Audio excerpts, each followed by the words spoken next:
Hi everyone, welcome back to Saraswati academy. इस video में हम टेंस नहीं सीखेंगे, लेकिन टेंस सीखने के लिए क्या क्या आना चाहिए ये सीखेंगे। मतलब इंग्लिश ग्रामर में से कौन कौन सी चीज़ें हमें टेंस सीखने से पहले आनी चाहिए।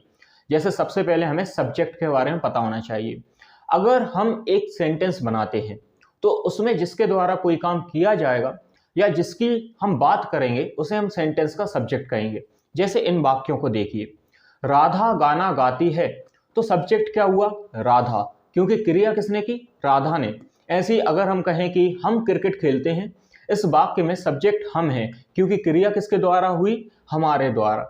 इंग्लिश में सब्जेक्ट दो तरह के होते हैं, सिंगुलर और प्लूरल। सिंगुलर सब्जेक्ट में ही, शी, इट, दिस, दैट, दे, राधा ये सब आ जाते हैं, और प्लूरल सब्जेक्ट में आई, वी, यू, दे और एक से अधिक सभी सब्जेक्ट को शामिल किया जाता है।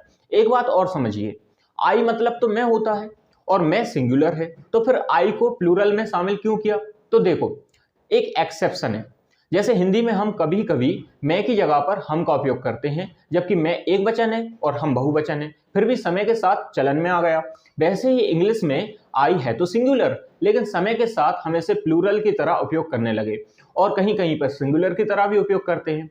ऐसे ही यू का उपयोग भी हम हमेशा प्लूरल की तरह ही करते हैं।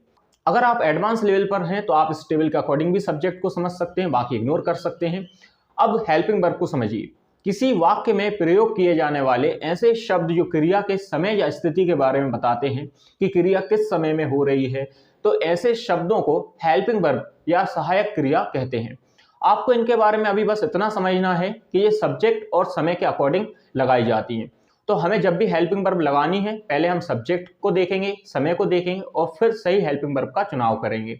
अगर आप प्राइमरी क्लासेस में हैं और ये सब बातें आपको समझ में नहीं आती, तो आप इस टेबल को भी याद कर सकते हैं। आप इसकी हर लाइन को 20-20 बार जोर जोर से बोलिए, बस फिर आप जब भी सेंटेंस बनाएंगे ऑटोमेटिक आपको समझ में आ जाएगा कि कहाँ कौन सी हेल्पिंग वर्ब लगानी है। एक छोटी सी बात और, प्रेजेंट इंडेफिनिट और पास्ट इंडेफिनिट के अफर्मेटिव में कोई भी हेल्पिंग वर्ब नहीं लगानी होती, ठीक है। इसके बारे में हम आपको बाद में ही बताएंगे।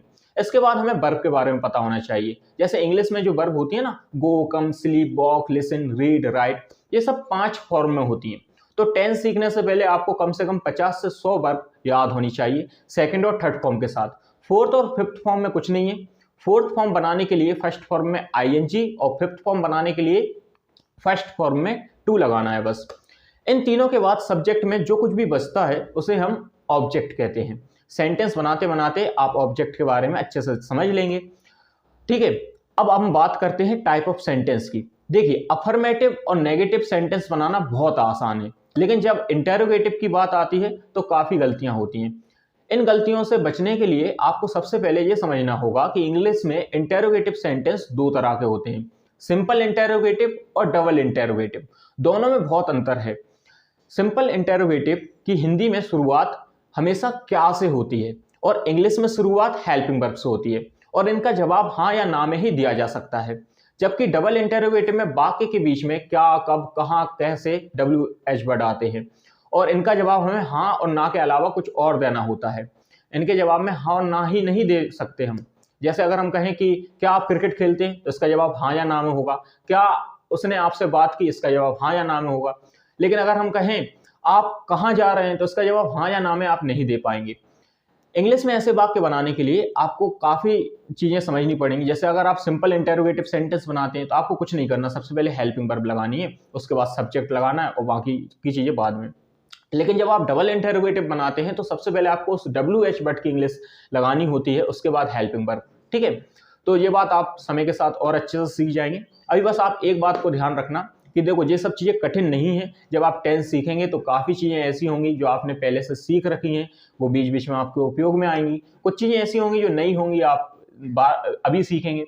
लेकिन इन सब चीज़ों से घबराना मत। अगर आप लगातार प्रयत्न करेंगे तो आप इन सभी चीज़ों को अच्छे से समझ पाएंगे। वीडियो देखने के लिए धन्यवाद। मिलते हैं आगे की वीडियो में, जहाँ पे आपको टेंस का कंप्लीट कोर्स प्रोवाइड किया जाएगा। साथ ही साथ सभी टेंस की वीडियो के डिस्क्रिप्शन में आपको एग्जाम्पल सेंटेंस भी मिलेंगे, जिनका उपयोग करके आप अपने टेंस को और अच्छा कर सकते हैं। वीडियो देखने के लिए धन्यवाद।